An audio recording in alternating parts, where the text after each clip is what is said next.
ഞങ്ങളുടെ കയ്യിൽ ഈ സമയത്ത് കാശില്ലാത്ത സ്ഥിതിയാണെങ്കിൽ ബാങ്കിൽ നിന്ന് എടുക്കും. കൊറോണ കാലഘട്ടത്തിൽ ഞാൻ ബാങ്കിൽ നിന്ന് എടുത്തിട്ടാണ് ശമ്പളം കൊടുത്തത്. ഈ സമയത്ത് പതറാതെ നിൽക്കുന്നതാണ് നമ്മളുടെ കടമ, നമ്മുടെ ബാധ്യത. ചോദിച്ചത് എൻ്റെ സ്റ്റാഫ്, എൻ്റെ കൂടെയുള്ള എൻ്റെ സഹപ്രവർത്തകരെ പറ്റിയാണ്. ഈ സാധനങ്ങൾ കൊണ്ടുവന്ന് എൻ്റെ കസ്റ്റമേഴ്സിന് ടൈമിന് കൊടുക്കുക എന്ന ഉത്തരവാദിത്തം തന്നെ അതുപോലെ തന്നെയാണ് എൻ്റെ സഹപ്രവർത്തകർക്ക് ശമ്പളം കറക്റ്റ് കൊടുക്കുക. ഈ കൊറോണ ഉണ്ടായപ്പോൾ പല കമ്പനികളും ശമ്പളം കുറച്ചു. പക്ഷേ എൻ്റെ കൂടെയുള്ള എൻ്റെ സഹപ്രവർത്തകർക്ക് ഒരു പൈസ പോലും ഞാൻ കുറച്ചിട്ടില്ല, കുറയ്ക്കുകയില്ല.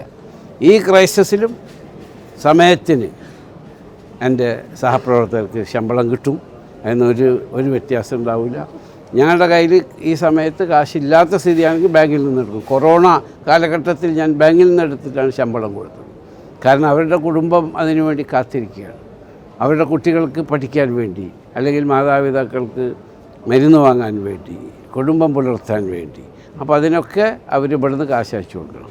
അപ്പോൾ എൻ്റെ സഹപ്രവർത്തകർ ഉറ്റുനോക്കുന്നത് ആ മാസമുള്ള ശമ്പളമാണ്. ആ ശമ്പളത്തിൽ ഇനി എന്ത് പ്രശ്നം ഉണ്ടായാലും ഒരു കുറവും വരുത്താതെ ഇപ്പോൾ കൊടുക്കുന്ന ശമ്പളം കറക്റ്റായിട്ട് അവർക്ക് ഞാൻ കൊടുക്കും. എൻ്റെ എല്ലാ സഹപ്രവർത്തകരോടും ഞാൻ പറഞ്ഞിട്ടുണ്ട്. എൻ്റെ സഹപ്രവർത്തകരെക്കാൾ കൂടുതൽ എൻ്റെ മാധ്യമപ്രവർത്തകർക്കാണ് അതിൽ ബുദ്ധിമുട്ട്. കാരണം കാശ് കൊടുക്കുന്നുണ്ടോ ഇല്ലയെന്ന് അറിയാൻ. അതാണ് ഞാനത് ക്ലിയറാക്കി കഴിഞ്ഞത്.